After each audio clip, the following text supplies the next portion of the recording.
Hola, buenos días, buenas tardes, buenas noches, buena lo que correspondiera. Bueno, esto es para los chicos de cuarto año.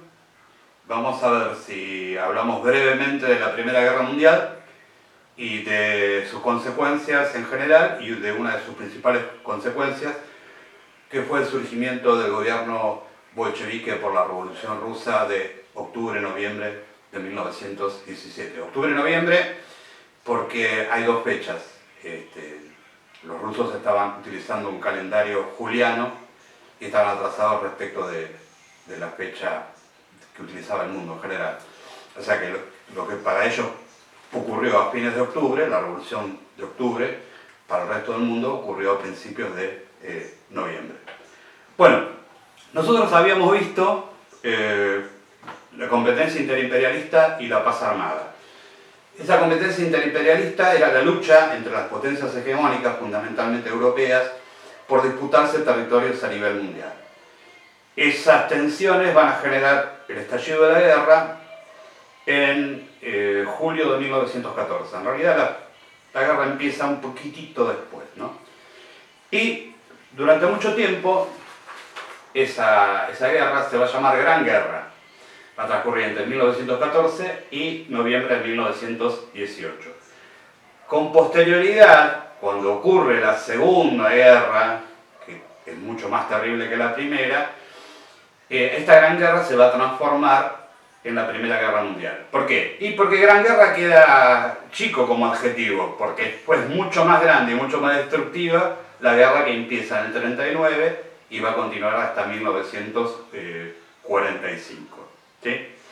Ahora, ¿por qué fue tan terrible esta Gran Guerra, luego Primera Guerra Mundial? Por muchas cosas que ya dijimos anteriormente, durante la clase de competencia interimperialista y la paz armada y todo eso. Por el desarrollo tecnológico aplicado a la invención de armas más efectivas. Lo dijimos también, armas más efectivas implicaba que mataban mayor cantidad de gente o destruían con más facilidad objetivos que se consideraban militares, como pueden ser fábricas, puertos, nodos de ferrocarril, rutas y todo eso. Eso produce una gran mortandad, una mortandad que nunca se había visto en guerra anterior alguna, ¿sí? Para que tengan una idea, hay un dato que dice el historiador Eric Hobsbawm. Dice, durante las guerras napoleónicas o las guerras de la Revolución Francesa, y sitúa 1792-1815, se calcula que en Europa hubo poco menos de 1 millón de muertos. ¿Sí? Poco menos de 1 millón de muertos. Entre 1914 y 1918, la Primera Guerra Mundial, o antes, la Gran Guerra, ¿sí? Hubo entre 15 y 20 millones de muertos. O sea, mucha más cantidad de víctimas en un tiempo mucho más breve. ¿Sí? Fueron 5 años de guerra. ¿Sí? En 5 años de guerra, eso. En realidad no llegó a ser tampoco 5 años, pero bueno, no importa. Bueno. Ahora, algunos historiadores también objetaban la idea de que esta guerra fuera mundial, ¿no? Porque dicen, bueno, en parte tienen razón, porque mayormente la guerra se va a desarrollar en Europa, y en Europa en su límite, en su frontera con Asia, lo que se llama Cercano Oriente. Pero lo que olvidan es que también se desarrolló en el Océano Atlántico, ¿sí? Que el Océano Atlántico va a ser escenario de combates navales entre las flotas británicas, fundamentalmente alemanas. Es más, en 1914, en diciembre, hay una batalla de las Islas Malvinas. O sea, si bien los mayores combates se dieron en Europa, la mayor mortandad fue entre los europeos, la guerra tuvo una dimensión global, ¿sí? Es más, se combatió, por ejemplo, entre las colonias africanas de Gran Bretaña y Alemania. También se combatió en el Pacífico, menos que en la Segunda Guerra Mundial, pero se va a combatir. De hecho, Japón se va a quedar con la mayor parte de las colonias alemanas en el Océano Pacífico. O sea, la guerra tuvo una dimensión mundial, no tan marcada como va a ser en la Segunda Guerra, pero de hecho afectó a todos los países del planeta, a todos, inclusive a la Argentina. La Argentina, que vendía productos manufacturados, materias primas, y compraba productos manufacturados a Gran Bretaña, 3 barcos argentinos que iban llevando cereal y carne a Gran Bretaña fueron hundidos por los submarinos alemanes. De todos modos, el gobierno argentino mantuvo la neutralidad durante toda la guerra, ¿sí? Es más, prácticamente la Argentina se mantuvo neutral durante las 2 guerras mundiales. Nunca declaró la guerra a ninguno de los 2 bandos contendientes.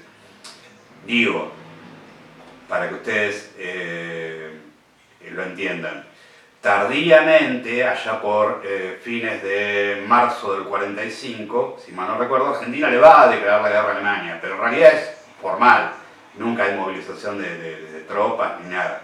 Digo, es un caso excepcional. Por ejemplo, Brasil en la Segunda Guerra Mundial le va a declarar la guerra a Alemania y va a enviar tropas al frente europeo.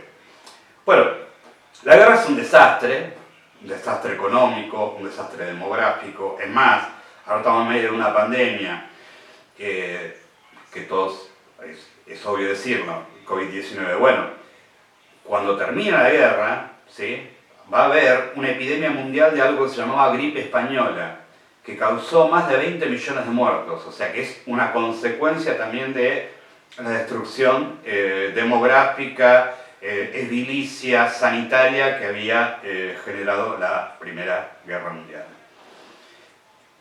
¿Quiénes ganan la guerra? Bueno, la guerra en realidad la gana el bando de Gran Bretaña, de Rusia y de Francia y de Estados Unidos, y la pierde el eje de Austria-Hungría, Turquía y Alemania. En realidad parece que Gran Bretaña y Francia hubieran ganado y Alemania, Austria-Hungría y Turquía hubieran perdido. En realidad la guerra la pierde Europa, ¿sí? ¿Por qué la guerra la pierde Europa? Porque Europa había, desde la expansión ultramarina, allá por el siglo XV, fundamentalmente el siglo XVI, Europa había moldeado al mundo americano, al mundo asiático, al mundo africano, de acuerdo a su conveniencia. Europa cae en tal depresión post-guerra que esa hegemonía que habían tenido Europa como dominador del mundo cae, ¿sí? Es el fin de esa hegemonía. Y empieza a surgir una potencia del otro lado del Atlántico como potencia hegemónica dominante, que es precisamente Estados Unidos. O sea, si Francia y Gran Bretaña le consiguen ganar la guerra a Alemania es por la intervención directa de Estados Unidos, no solamente en tropas, en armamentos, sino fundamentalmente en recursos económicos. Estados Unidos se empieza a perfilar como la potencia dominante en el mundo, ¿sí? Y del otro lado de Europa había un imperio que ya nombramos, el Imperio Ruso, ¿sí? Y ese Imperio Ruso va a entrar en crisis y se va a producir la revolución bolchevique. O sea que establece el primer gobierno comunista de la historia. El concepto de comunista es bastante complejo, deberíamos tener una clase mucho más extensa para que ustedes lo comprendieran, pero fundamentalmente, para que lo entiendan, es un intento político, un experimento político, social y económico que intenta no ser capitalista, ¿sí? Que llega al poder el partido bolchevique, liderado por Vladimir Ilich Ulyanov, alias Lenin, más fácil Lenin, con el objetivo de establecer un gobierno obrero, ¿sí? No iba a haber más explotación económica por parte de los ricos respecto a los pobres, el Estado iba a redistribuir el Producto Bruto Interno para que no hubiera ni pobres ni ricos, ni esas divisiones, y se iba a llegar, eso en términos teóricos, a establecer una sociedad sin clases sociales, no sin ir a la escuela, sin clases sociales. O sea, el objetivo de la revolución bolchevique de noviembre de 1917 es precisamente acceder a una sociedad comunista, ¿sí? Donde no hubiera diferenciación por clases sociales. En 1923 ese nuevo país que surgió va a llamarse por primera vez Unión de Repúblicas Socialistas Soviéticas. Y a partir de ahí, el capitalismo a nivel global ve el enemigo, porque los comunistas quieren terminar con el capitalismo y las potencias capitalistas ya lideradas por Estados Unidos intentan frenar la expansión comunista. Pero eso lo vamos a ver en otra clase. Cuídense, nos vemos.